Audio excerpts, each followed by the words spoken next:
Last week, there was a bit of a media circus about Ukraine potentially attacking the Kremlin's annual Victory Day parade. Ukraine had struck Moscow a bunch of times in the preceding days, leading to the perception that something more may be on the way. Now, I will spare you the rant about the silliness of that. I've already done that once anyway. But the irony of the situation is that something else did happen, or, more precisely, did not happen, that reveals quite a bit about Putin's current popularity in the broader political context of the invasion of Ukraine. What I want to talk about today is something known as the Immortal Regiment March, and how it fits into the broader political narratives about Putin being domestically locked into the war. This is the idea that settling on terms similar to the current line of control would inevitably see Putin lose his grip on power, and thus there is no hope for any sort of ceasefire now or in the future. However, that narrative is wrong. Putin is unlocked, as it were. The war itself is the real threat to his regime, and he can end it any time that he wants to. And all of that Western focus on the lack of a Ukrainian attack on the Victory Day parade means that we have not spent time discussing the more notable piece of news that came out of the holiday. But let's begin with the Immortal Regiment March. You have seen plenty of images of it before, because it makes for a nice stand-in whenever I need a visual for people marching on the streets of Moscow. It turns out that you do not often get that type of thing happening in defiance of the Kremlin. So, instead, I substitute the Immortal Regiment. The tradition began in 2012, way far away from Russia's political center, in a city called Tomsk. It was a grassroots movement to commemorate the sacrifices that Soviet citizens made during World War II, both on the front and at home. Moscow quickly realized that the movement had the political benefit of building patriotic sentiment, and thus co-opted the march. The first one took place in Moscow in 2015 in conjunction with the Victory Day parade. You are seeing scenes from it now. But let's shift to the scenes from this year's march. Oh, wait, all we have is a black mirror. Be right back, let me try to fix that. Nope. Well, that is okay. Let's just go back to 2024 instead. I guess that is not working either. How about 2023? Yikes, still no dice. Maybe try 2022? Finally something that works. Yep, the last time that the Immortal Regiment marched was less than 3 months after the invasion began. It was a bit after Russia's assault on Kyiv had failed, but things were still looking solid on the Eastern Front. Yet it is gone now, despite how this is supposed to be a pro-regime reflection of a historically pivotal event. A time when common people can take part in singing patriotic songs, like the national anthem. The problem is that all of those men against fire in Ukraine have caused Putin's popularity to take a nosedive. It is hard to measure because public polling in the country has become worthless since the invasion began, but you get critical clues every now and then. And while I will spare you the entire history of Ukraine's struggle, suffice it to say that the public image of the war within Russia has been poor ever since the 2022 counteroffensive. Sure, Russia is still making gains, but the rate is unimpressive, and not the type of thing you would want to hang your political career on. And if there is one thing that autocratic regimes fear, it is large public gatherings. Never mind the security risk of having Vladimir Putin himself march with everyone else. Thus, in the spirit of this channel's mantra, we have clear evidence of how the Kremlin feels about the security situation. Turns out, it is a mixed bag. Putin is not hated in the nation so much that he can no longer appear during Victory Day at all. To wit, here he is giving a speech at the standard parade. Sidebar, do you notice anything weird about this? Look behind him. There is an interpreter live translating the speech for Xi. You can see it better from this angle. What's funny about it is that the interpreter is audible during the entire speech. I suppose that goes to show you just how essential China is to this operation. Anyway, Victory Day is still okay, especially when there are important foreign dignitaries around. But Immortal Regiment marches? Well, those are still off the table.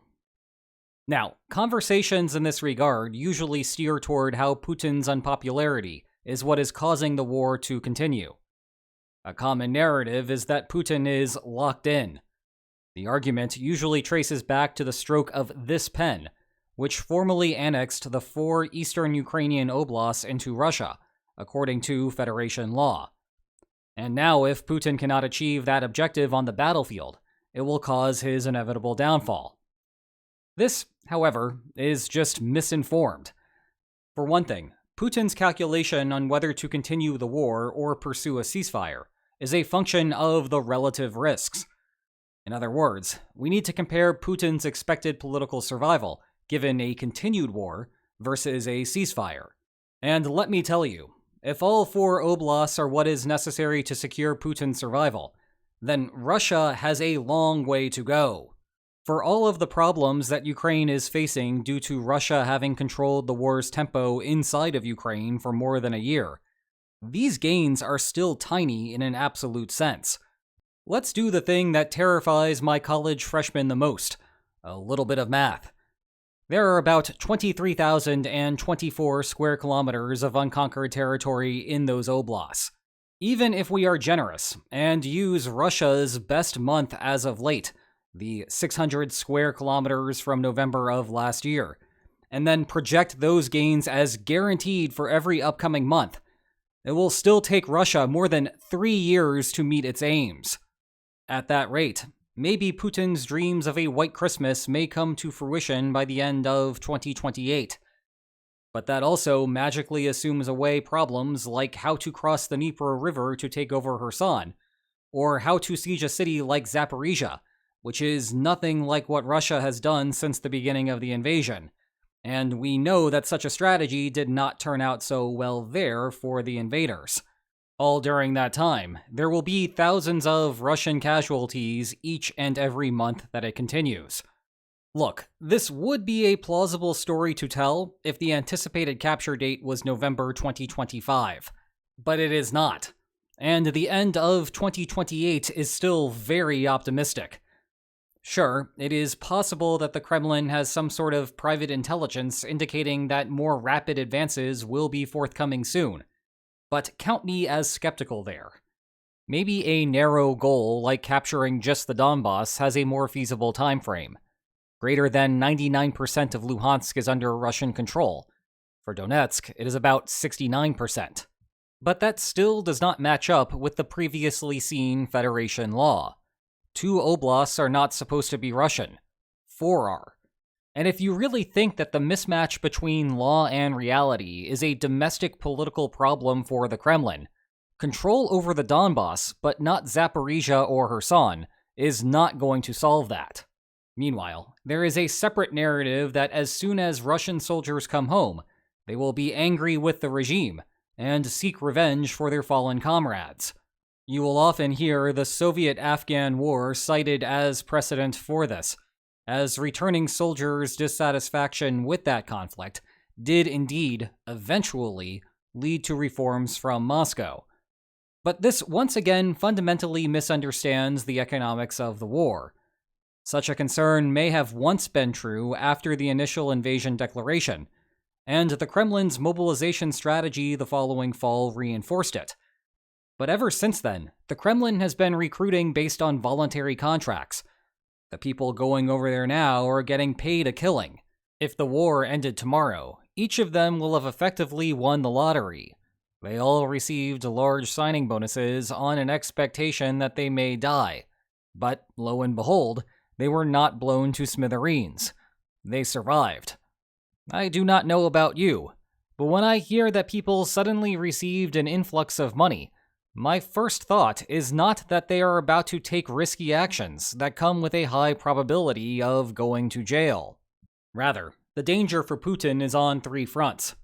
One is the oligarchs, who are footing the bill for the war directly through taxes and indirectly through lost revenue due to the West's sanctions regime. Second are the pensioners. They are the victims of Russia's inflationary spiral.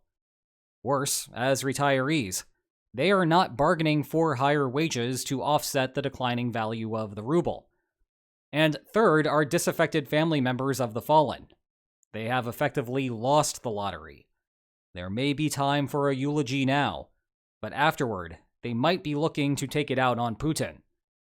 Actually, that is another big reason why the Immortal Regiment march has been put on pause. It certainly would not look good if some of those angry family members replaced images of World War II heroes with those who died in Ukraine. Anyway, the first two groups will enjoy instant relief once the war ends. In the meantime, though, the third only grows in size as the war continues. That is why Putin can end the war whenever he wants to.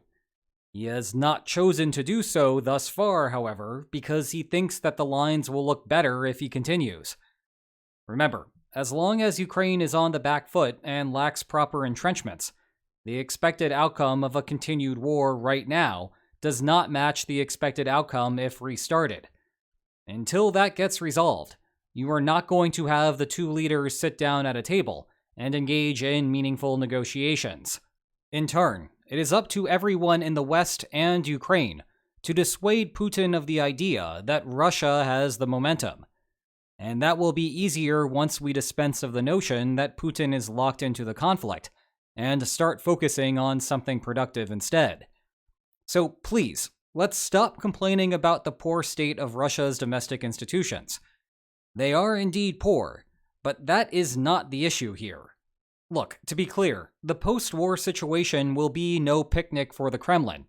We have discussed before how there is going to be a mess of an economic reckoning at that point.